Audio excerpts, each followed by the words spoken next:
English শিখতে কেউ যদি টেন্সটা সঠিকভাবে শেখে তাহলে ধরে না হয় সে 70% শিখে গেছে। তো টেন্সটা শেখার সঠিক নিয়ম বা সঠিক রুলস কোনগুলো, মানে কিভাবে শিখলে যে কেউ একটা প্যারাগ্রাফ লিখতে পারবে বা কেউ সেন্টেন্স তৈরি করতে পারবে, কোশ্চেন করতে পারবে, সেটার অ্যান্সারও করতে পারবে, কিভাবে শিখলে ভালো হয়। তো আজকের ভিডিওতে আমরা সেটাই দেখব। প্রথমত টেন্স শিখতে গেলে আমরা যদি বলি যে ডেইলি রুটিন, তাহলে ডেইলি রুটিন বলার ক্ষেত্রে আমরা প্রেজেন্ট ইনডিফিনিট টেন্স ইউজ করতে পারি। আজকের টপিক প্রেজেন্ট ইনডিফিনিট টেন্স। তো present indefinite tense I get up at 6 AM, তার মানে আমি 6টার সময় উঠি, তাই না? Subject plus V on plus object, এটাই হচ্ছে প্রেজেন্ট ইনডিফিনিট টেন্সের স্ট্রাকচার। তাহলে আমরা প্রত্যেকটা সেন্টেন্সে দেখবো সাবজেক্ট প্লাস ভি অন থাকবে, right? I get up, get up V on form, right? I get up at 6 AM, he brushes his teeth daily, he brushes, এখানে থার্ড পারসন সিঙ্গুলার, তার জন্য এখানে ব্রাশেস হয়েছে।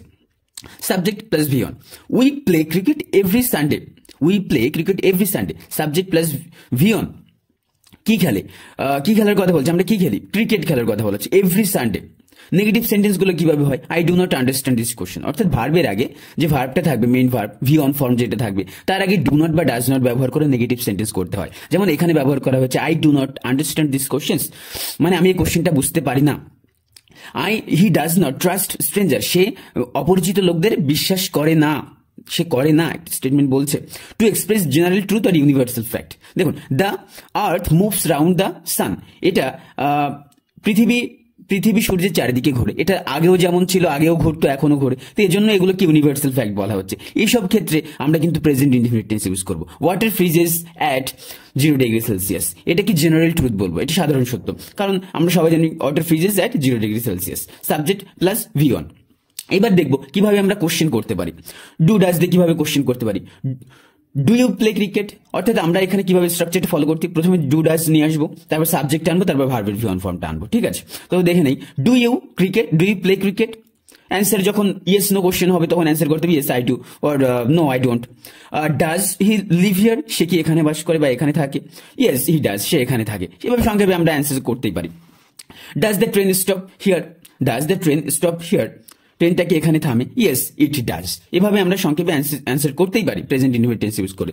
নেক্সট সেন্টেন্স দেখে নিই, WS question কিভাবে form হয়। এভাবে স্কুলের অনেক সময় স্কুলের কোশ্চেন, অনেক সময় না, স্কুলের কোশ্চেনগুলো ম্যাক্সিমাম ক্ষেত্রে ডাব্লিউএস কোশ্চেন হয় বা বিভিন্ন ক্ষেত্রে ডাব্লিউএস কোশ্চেন হয়, সেগুলোর অ্যান্সার কিভাবে করা যেতে পারে। ডাব্লিউএস কোশ্চেন করতে গেলে ডাব্লিউএস কোশ্চেন প্রথমে বসাতে হবে, তারপর ডু ডাজ, সাবজেক্ট, ভার্বের V one, object. Where do you live, where do you live, অর্থাৎ আগে যখন ডু ডাজের কোশ্চেন করছিলাম ডুটা অলরেডি আসছিল, এবার যখন আরো স্পেসিফিক ভাবে ডিটেলসে জিজ্ঞাসা করা হবে, ডাব্লিউএস কোশ্চেন অ্যাড করা হবে, তখন সেটা আগে চলে যাবে। Where do you live, I live in Kolkata, তখন কিন্তু যখন অ্যান্সার করবো তখন সাবজেক্ট প্লাস ভি অন ব্যবহার করবো, সাবজেক্ট আই, লিভ ভার্বের V on form. When does he get up, সে কখন ওঠে, he gets up at 6 PM, অর্থাৎ subject plus V on. why do they shout, তারা কেন চিৎকার করে, they shout because they are angry, এখানে দেখতে হবে দে শাউট, এখানে ভি অন সাবজেক্ট পর ভি অন ফর্ম বসেছে। আর যখন মনে রাখতে হবে যখন ভয় দিয়ে কোশ্চেন হবে তখন কিন্তু অ্যান্সারে বিকজটা আসার চান্সেস সব থেকে বেশি, যখন বিকজ দিয়ে অ্যান্সার করা যেতে পারে। হোয়াট ডাজ শি রিড, সে কি পড়ছে, আরো স্পেসিফিক ভাবে বলছে, এটাকে এখানে বলা যেতে পারে যে ডাজ শি রিড, সে কি পড়ে, এখানে কি বলছে হোয়াট ডাজ শি রিড, সে কি পড়ে, she reads a story book, সে গল্পের বই পড়ে।